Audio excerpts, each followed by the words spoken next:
amendment be disagreed to, and I call the honourable member for Corio. Thank you, Mr Deputy Speaker. I rise to support the Fuel Security Bill, and as a former Shadow Minister for Defence and having served in a number of portfolios which have national security responsibilities, I want briefly to add my voice to those of others about the significance of having fuel security in this country. In the mystical lottery of nations, Australia absolutely won the jackpot. What we have as a nation is a whole continent to ourselves. And that really is the fundamental fact which is at the heart of any proper analysis of the beginning of trying to understand Australian strategic policy. Because what it means is that every critical activity that we undertake onshore leverages the advantage of having our own continent, our own island, with all the incredible national security advantages which come from that. But equally, every time we lose a critical activity, every time we lose industrial sovereign capability, we remove the most significant natural advantage that we have. And it is hard to conceive of a more critical, fundamental activity than having the capacity to supply our own fuel. It's fundamental in so many ways in terms of how our economy operates. And what this bill will do, and the package that it underpins, will ensure the continuation of the two remaining refineries in our country, which will enable, with our own oil reserves, to be able to survive were shipping lanes disrupted, particularly with the refining of diesel, for a considerable amount of time. It puts us in a manifestly different position than were we to have no refining capacity at all. So from a national security point of view, this legislation is fundamentally important. Like, it is deeply essential. And it would be remiss of me to not point out that, as supportive as I am of this legislation, the package has come too late for two refineries that have closed within the last 12 months. Mobil in Altona and BP's refinery in Kwinana in Western Australia. That is a pity, and we are less capable for the loss of those refineries. But at this moment, it is important to acknowledge the significance of this bill in underpinning the future of the Ampol refinery in Brisbane, but as well as that, the Viva refinery in my electorate of Corio, in the northern part of Geelong. And in making those opening remarks about the national security implications of this bill, what I really want to spend the bulk of my time tonight in focusing on is that refinery in my electorate, because it is so central and significant to the life of people in Geelong. The components of what was then the Shell refinery, which was built in Corio, in the northern part of Geelong, actually had their origins, or were intended to be constructed in Indonesia. They were shipped out to the island of Sumatra at a site near Pangkalan, Barandan, just prior to the Second World War.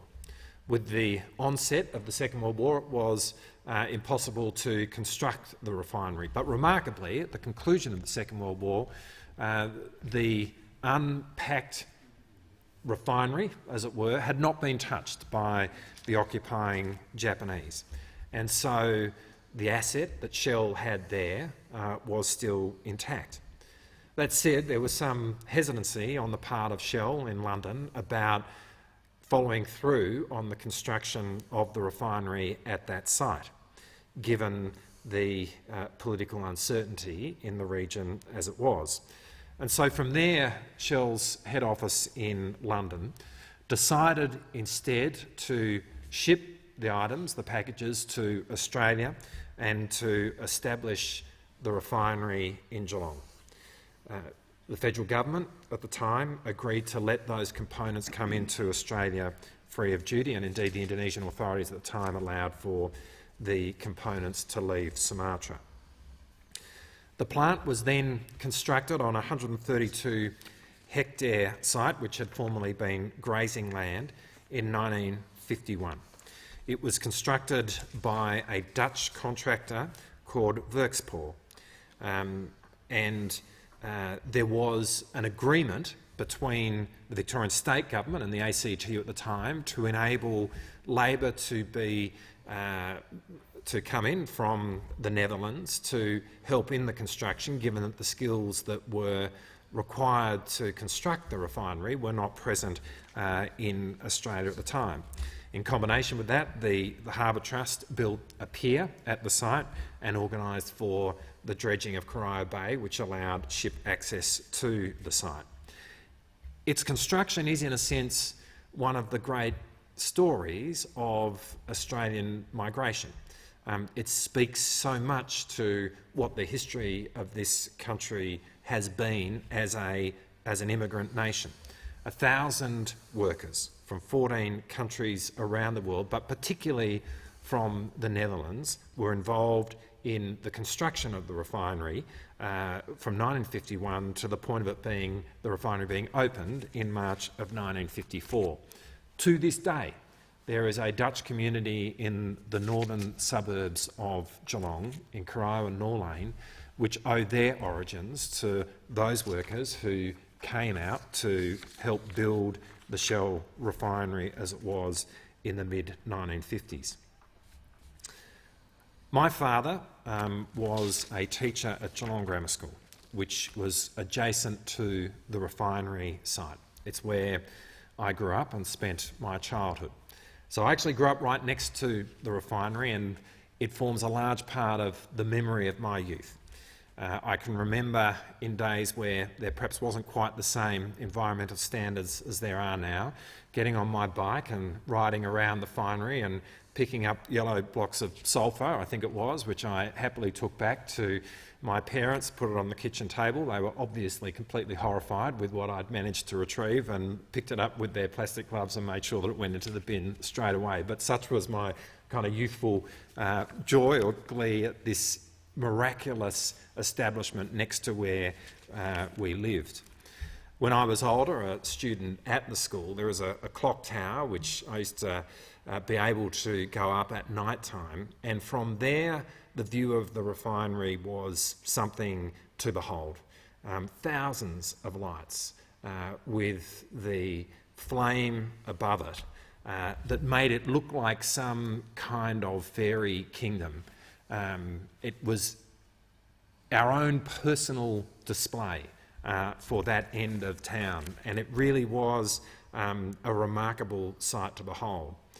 There was and still is, a red and white smokestack, and on the very many journeys that we would take from Geelong, and this is a story very familiar to people who live in Geelong, on our return back, you knew that you were approaching home when you could first see that smokestack on the horizon. It was the very literal symbol of Geelong and home being on the horizon, that we were about to arrive home. It was, in a sense, a beckoning. It was a beacon of where home existed. So for many of us, we feel a deep personal connection to the site. In April of 2013, Shell announced that it intended to sell the refinery. At the time, there were 450 people who worked on site. We thought at that point that the refinery may close and it would instead turn into a import terminal. But fortunately, in February of 2014, it was announced that Shell was able to sell the refinery as a going concern to Vitol. And in August of 2014, Viva Energy Australia established to operate the refinery, which it has been doing ever since. To this day, there are now 400 permanent staff who work at the refinery, along with another 350 permanent contractors. Viva contributes something like $200 million through wages to the local economy. They've also been very focused on investing in the site.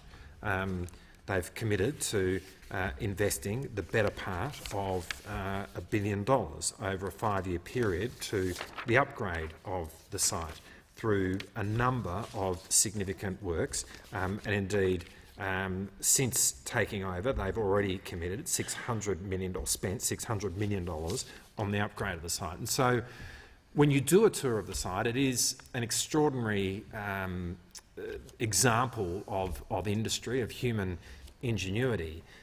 There are pipes going in every direction. What's remarkable to me is that there is right there some of the highest tech manufacturing that occurs in this country today, but presumably somewhere is a pipe which was taken from Europe to Indonesia back in the 1930s, 1940s. And so the refinery itself in that sense is a kind of a living site. It has matured as the city has grown up.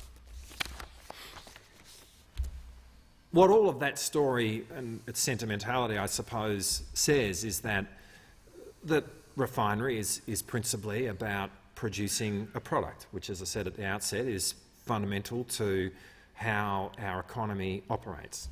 It's a place which employs hundreds of constituents of mine and provides a significant contribution to our local economy.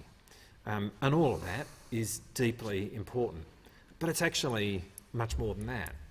It's an industry of this kind, a place of this kind, goes to the culture of the town in which it exists.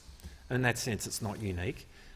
There would be major facilities of this kind in various settings around the country where people would have the same kind of emotional attachment.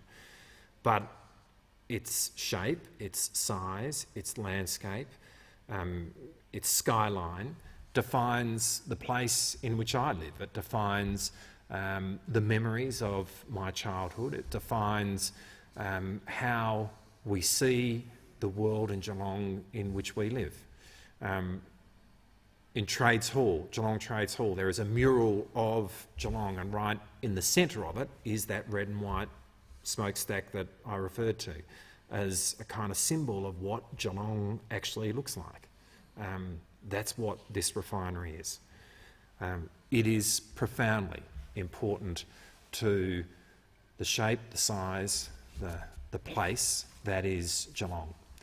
And so while speaking to this bill and supporting the important national objective which it has, and it's a very important national objective in giving us the national security that we need, if I'm to be honest, at an emotional level, much more significantly to me is what the impact of this bill is going to mean on the continued existence of the Shell, now Viva refinery at Geelong.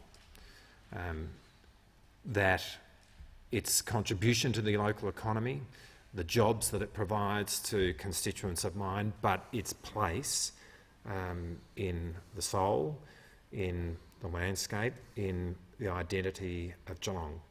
And while nothing lasts forever, that this will now be the case for many years to come is for me personally, and I know everyone in my electorate, a very, very welcome development indeed.